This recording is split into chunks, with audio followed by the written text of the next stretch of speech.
What happened when we wanted to abolish kings? Did we ask them? We just said, kings, thank you very much. You have had a good time. You have eaten things, but now no more. Go.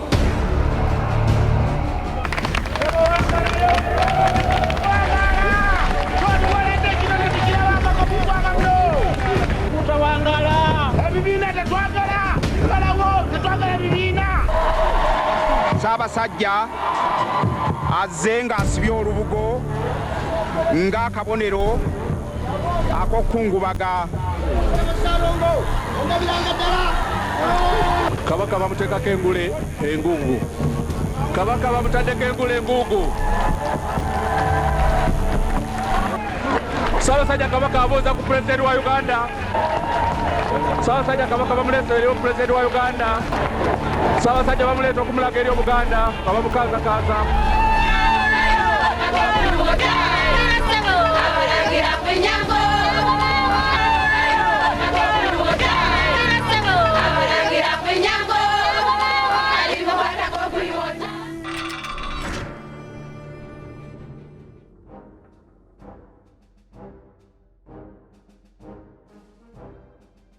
Welcome to OwanaPaedia, your one-stop center for the history of this country and the history of the rest of the world, which we never neglect. I am Tony Geoffrey Owana, and behind there is the son of Kopolo Samuel Matovu, always busy behind the camera making things happen. That is Herbert Semiano. We salute you from OwanaPaedia and want to thank you profoundly for your continued attention. Some of you have been missing us in the brief lockdown we had. Someone even promised to fund my campaign for Parliament. I declined with thanks. We've been cooking. We've just come to the end of the month of July, and many important things happen in the history of this country in July. Most significant, and what is mostly now in your minds, is the coronation anniversary of Sabasajja Ronald Muwenda Mutebi. This was the 27th. But also on the 31st of July 1969 is when Uganda made history by hosting the Pope and being the first African country to do that. Pope Paul VI was here in Uganda 31st July 1969. But that one has been eclipsed by this other big event in Uganda. The story of the coronation of Ronald Muwenda Mutebi as Kabaka of Uganda mostly starts with the ceremonies at Nagalabi. And for us at OwanaPaedia, we think that that is just the tail end of a very, very big story, which I assure you we can't tell in these few minutes we share with you.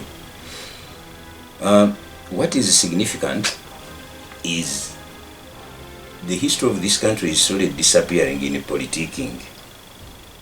I know there might be differences of opinion in the way things are handled between the government of President Museveni, which is 34 solid years old, and the establishment at Mengo on the other hand, and then a number of young Ugandans and young Buganda who are fed on a cocktail of distortions about certain very, very basic facts of life in this country.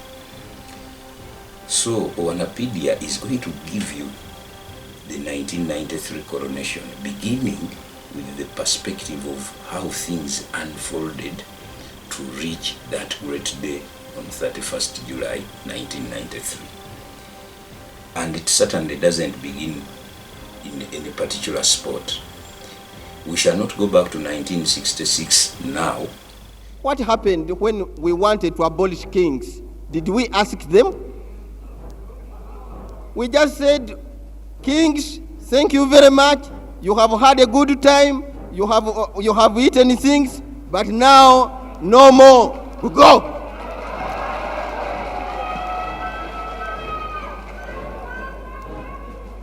Only recently, sir, we say Republican forever. And the leader of a party, two parties as they call them, go there to say, oh, we announce another king. What nonsense is this? What nonsense is this? We are saying there is no kingship, and we mean what we say.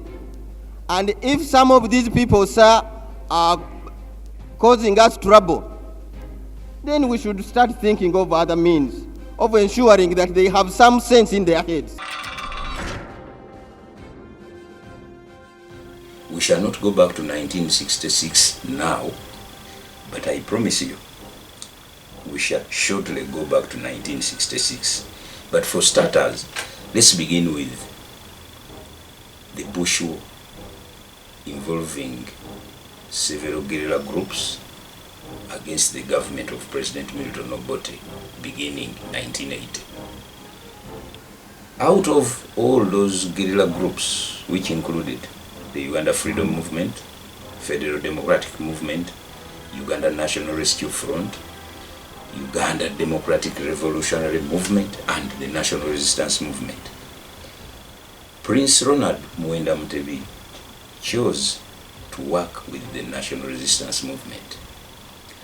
The president revealed that he met Prince Mutebi in London, I think in 81, and they had an agreement in which the president revealed that Prince Mutebi's role in this would be better outside Uganda, and he doesn't give details. Fast forward, 1985, at the height of the peace talks in Nairobi, Prince Ronald Muwenda Mutebi visits the zones that had been liberated by the National Resistance Army, as we showed you in the clip where we featured the late General Kasige Gwanga.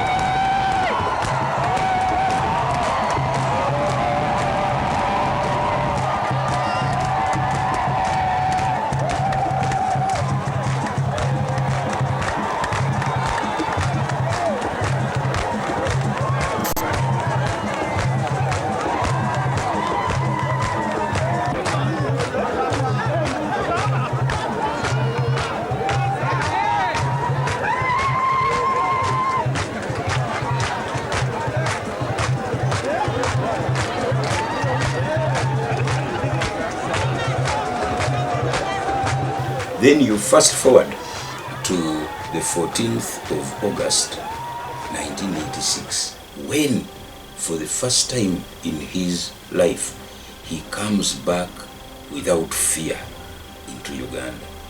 That is Ronald Muwenda Mutebi when he passed through Busia to Kampala.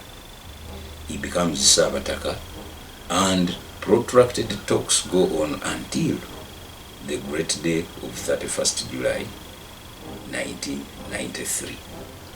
This is the story we are going to tell, and I want to pay special thanks to the people who covered this wonderful historical work, the Presidential Press Unit, and especially my senior colleague James Emmanuel Magambo Serwada. They did much of what we are going to share with you only on OwanaPaedia, the one-stop center for Uganda's history.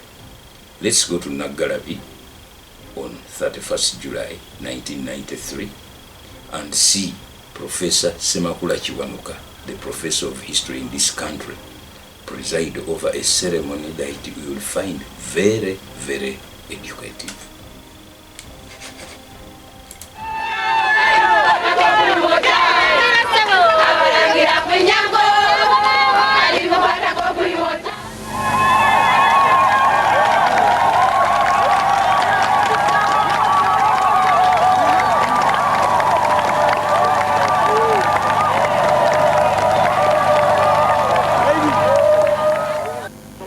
Long-awaited and much talked about coronation of the Kabaka of Uganda, King Ronald Muwenda Mutebi of the Kingdom of Uganda, as today, Saturday, 31st July 1993, taking place at Nagarabi Buddo in Busiro Mpigi district.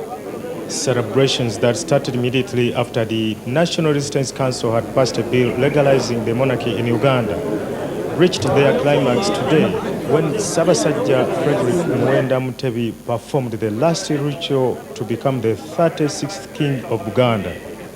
Therefore, all roads led to Nagarabi Buddo Busiro Mpigi district today, where thousands of people, especially the Baganda, went to witness this historical occasion. It will be remembered that former President Milton Obote and his UPC government abolished the monarchy throughout the country and declared Uganda a republic in 1967, following a standoff between the central government and the Buganda Lukiko in 1966. Not after the abolition of the monarchy, several lobby groups, especially in Buganda, began to petition successive governments for its restoration. This paid off recently when the two bills were passed in the National Resistance Council that legalized the monarchy and restored the cultural and traditional sites to their rightful owners. The coronation ceremonies of Ronald Muwenda Mutebi as a king of Buganda started at 6 a.m. with a cultural mock cane battle between the Kabaka and the Semanove, the custodian of the enthronement sites at Bogdo. And now Patrick Kisure reports. Before the investiture of Mutebi as Kabaka, several rituals were performed which included Otao Rwebirumbi, where Mutebi fought with Semanove, the keeper of Budo. This battle lasted for about 20 minutes and it started at 6 in the morning. After the forces of Mutebi had defeated Semanove, Mutebi proceeded to Bwanika, where he was welcomed warmly by his subjects and had a traditional bath. From Bwanika, Mutebi moved on to the home of the Kabaka, called Buganda, where Kabaka stayed for 9 days after his coronation.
The Kingdom of Buganda has been in existence for a very long time.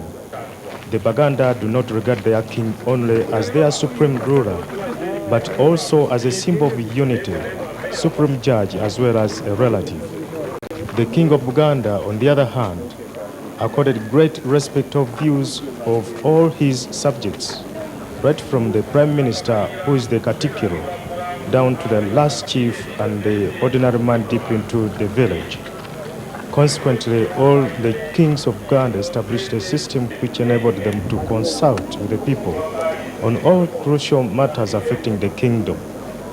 The king of Buganda consulted his subjects through the great Lukiko, the parliament, and the lower councils of the clan leaders, chiefs, and the people themselves in that order.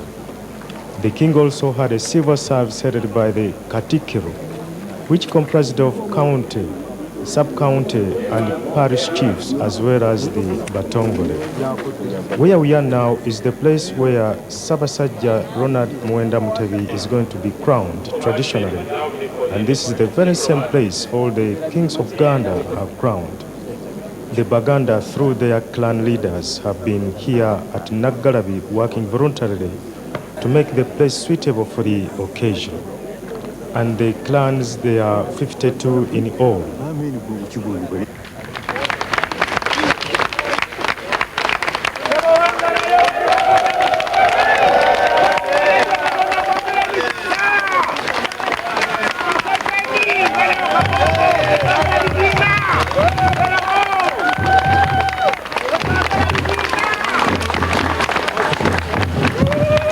The loud cheers and drumming announced the arrival of His Excellency the President of Uganda, Mr. Yoweri Museveni, and his wife, Mrs. Janati Museveni, coming to attend the coronation of the 36th King of Buganda, Ronald Muwenda Mutebi.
Uganda kulina essanyu ppitirivu okulaba nti ekiriwo wano olwaleero gwe ne gavumenti yo mwe mukisobozesa okubeerawo.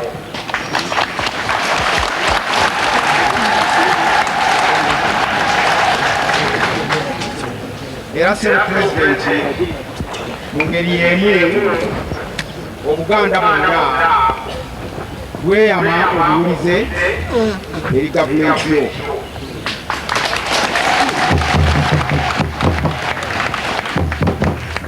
Nga tugamba tujja kuweereza ne Kabaka waffe tusobole okuza eggwanga lyaffe Uganda n'ensi yaffe Buganda.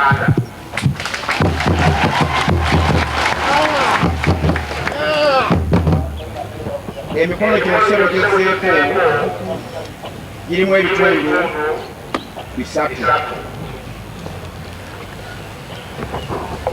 Ekitundu ekisooka kyekyawana we tuli awayitibwa Nakibuuka. Emikono gy'obusika bw'Obwakabaka bw'Obuganda wano we gyaggweranga. Era omukolo ogusooka gujja kubeera mu lubiri kali akatono nga gikolebwa Omutaka Ssemanobe akuuma olusozi Buddo.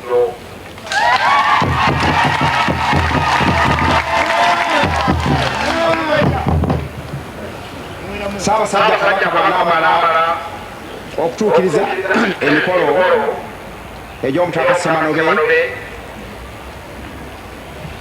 ajja kujja wano mu maaso go n'awali Obuganda obukuŋŋaanidde wano. Emikolo egyakolebwa edda giddibwemu. Emikolo egyo gye gyali egy'obusika. Emikolo egyo gyakolebwa mu mwaka gwa 1971 naye olw'okuba gyakolebwa mu kutya Obuganda n'abantu ba Uganda bangi tebasobola giraba. Ssaabasajja Kabaka ng'amaze okwebuuza ku bataka yakkiriza emikolo egyo giddibwemu era gye gino. Abataka Mugema ayitibwa jjajja w'Obuganda ajja kukola emikolo era nja kugenda nga nginnyonnyola nga bwe tunaagenda mu maaso. Any prince succeeded in escaping from the custody of Omutaka Kasujju and came to this hill and underwent certain traditional customs and functions, he could declare himself to be a Kabaka. So for that reason, Semanobe had to protect the incumbent and the selected prince to succeed against usurpation of power. That's why we call him the soldier and custodian of Buddo Hill. After Semanobe of the Mamba clan has performed these functions, the Kabaka will walk slowly to these days where a second traditional throne is. Three principal Bataka, Mugema, called the grandfather of the kingdom of the Nkima clan, Kasujju Lubinga of the Lugave clan, Kalinda of the Ngeye clan, Kisiga of the Nyonyi clan, and finally Nankere of the Mamba clan will perform the investiture and coronation ceremonies. The unique feature of the Buganda Kabakaship is the close interrelationship between the people through their clans and the Kabakaship and the Kabaka himself. That's why those several Bataka have duties to perform for Namulondo. In the past, these succession ceremonies used to last at least 6 months. Today we cannot afford that kind of time. Very, very many Bataka, nearly all the Bataka of the 52 Baganda clans have a function, they have duties, they have privileges to perform for Namulondo.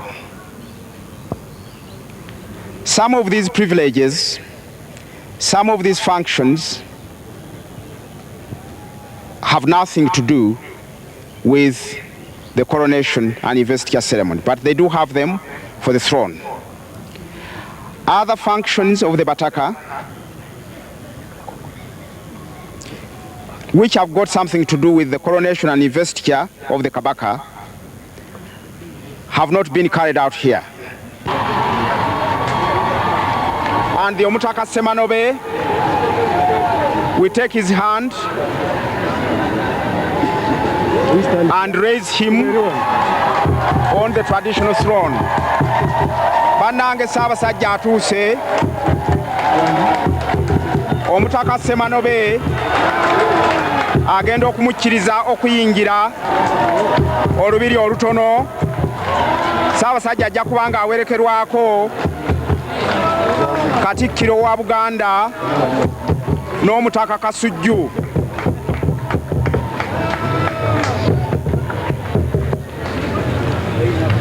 Okutuuka ku Manobe, okutuuka ku Namulondo Semanobe wagenda okukolera emikolo gye, bannange n'alinnya ayingidde ne Nanzigu. Omutaka Semanobe abatuusa ne Ssaabasajja ayingidde era ayavula okutuuka ku Namulondo ya Semanobe. Ssaabasajja azze ng'asibye olubugo ng'akabonero ak'okukungubaga, kubanga guno gwe mukolo ogumaliriza okwabya olumbe.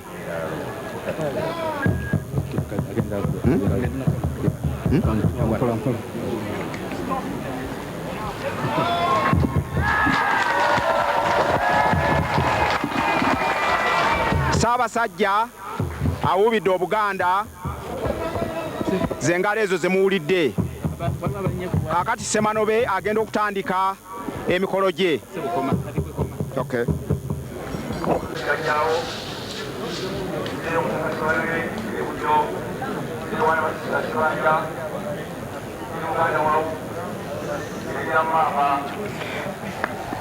Semanobe, like every Mutaka and every Muganda, has to declare his ancestry and his background.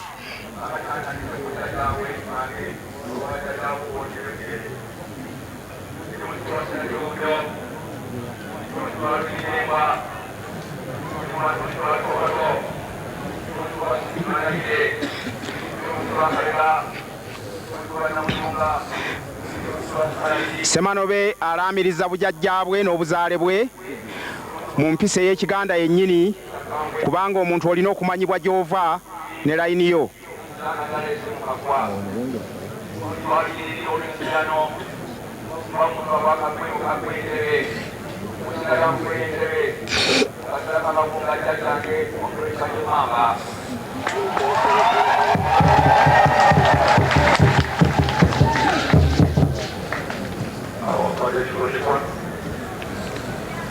Semanobe begins to invest the Kabaka with a backcloth. The backcloths which are going to be used at this ceremony have been made by the Ngonge clan, except one, which has been made by the Kobe clan, again demonstrating the extensive involvement of the people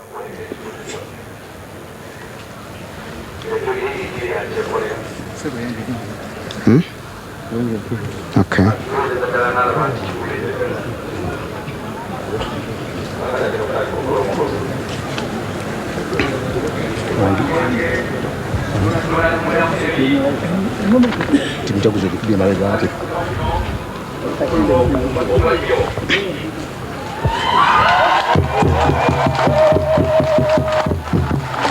Semanobe asumise Kabaka olubugo mu mpisa yennyini ey'Ekiganda ey'abajjajjaabe.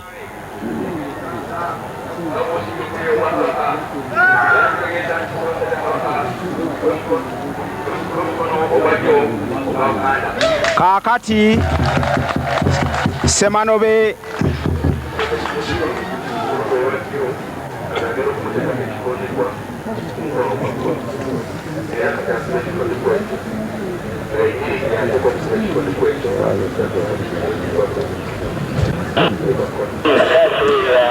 Semanobe invests the Kabaka with the back cloth on the left hand side.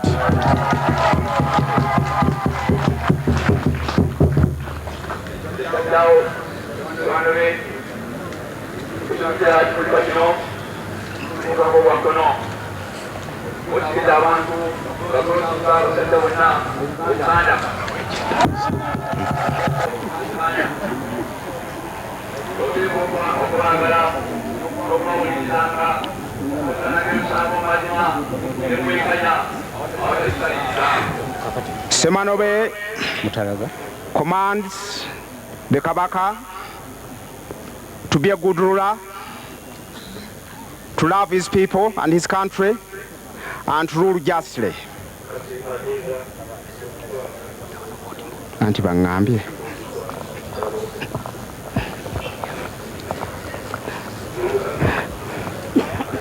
Now he's going to invest the Rubuga again with the two back cloths.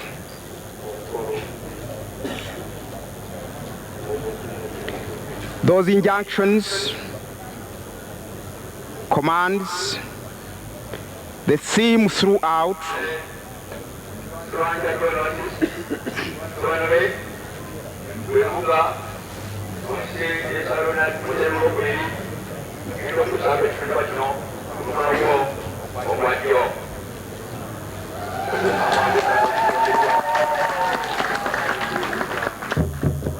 Semanobe asumise Rubuga olubuga olusooka ku mukono gwa ddyo.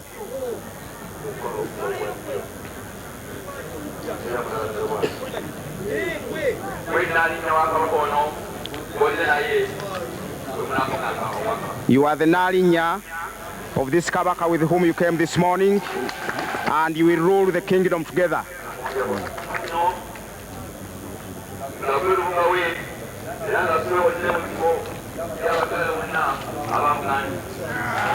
As the Rubuga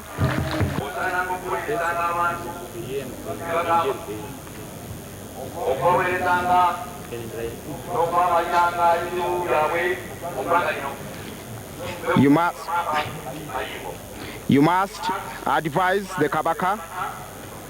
You must listen to the wishes of the people. You must assist them if they have problems. And from now onwards, you are the first advisor and first assistant to the Kabaka. Manobe asumise Rubuga Nembugo Biri. Semanobe gives further injunctions to the Queen Sister, saying that she's no longer a mere princess. She has been raised to the status whereby she will be a kind of co-ruler of Uganda with the Kabaka.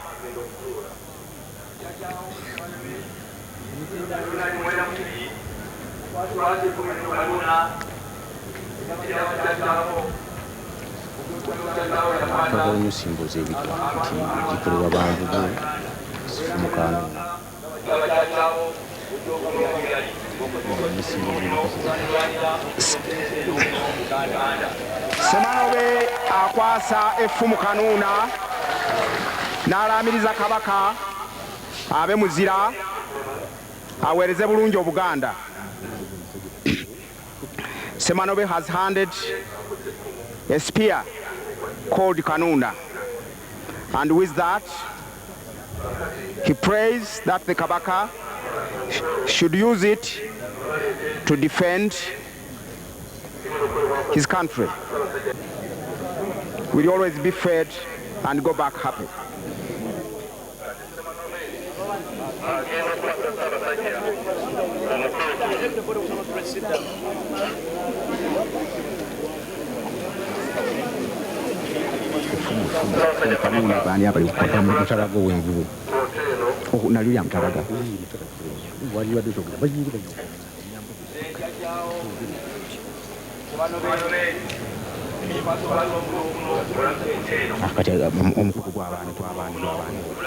Semanobe hands a big knife called Yenkutu, made by Katongole of the Nte clan, which we'll use, I think, to kill that cow, symbolically, to feed the Buganda.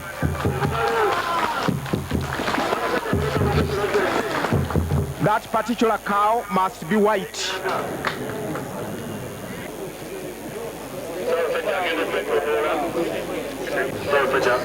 These manufactured implements, like the spears, the knives, the swords, are all made by the Mvubu clan. Now Semanobe leads the Kabaka along a peculiarly grown route. Sabasajja Semanobe amutuuzizza ku Namulondo, eyo ye Namulondo ey'ekinnansi. Namulondo eyo tekolebwa bukolebwa, naye yakulirawo. Sabasajja kaakati atudde ku Namulondo y'ekinnansi, eyo Namulondo etaakolebwa bukolebwa, era yo Omukama yagikola n'agiteeka awo.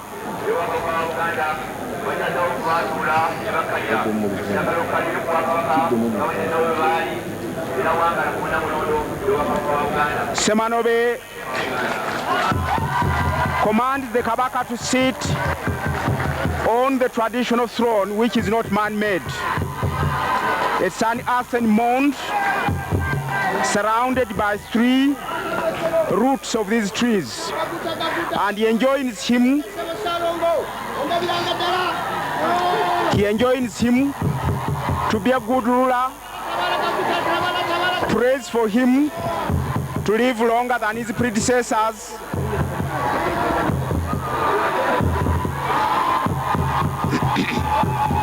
kakati Semanobe Ssaabasajja Kabaka agenda ng'amuwerekera ng'amutambuliza kumulandira ogumu ku miti egiri wano.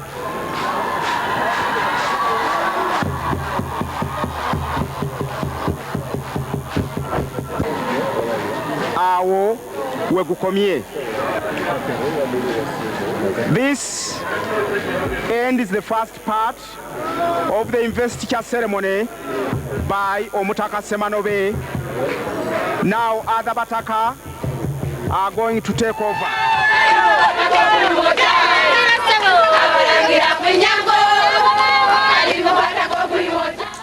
I'm sure you were glued to the screen. I did not want to interfere at any one point because whatever historical detail I was going to explain would have looked to you as an interference.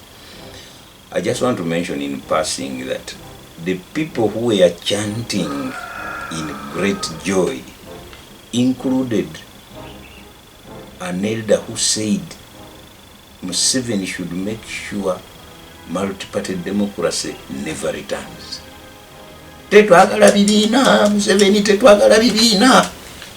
I happen to know that that person changed his opinion about 15 years later. But if Museveni had followed such dangerous advice and banned parties, how different would he have been from the one who banned Kabaka sheep? That ends just the first part of this narrative. There's more coming to you. Courtesy of OwanaPaedia, the one-stop center for Uganda's history. Stay tuned.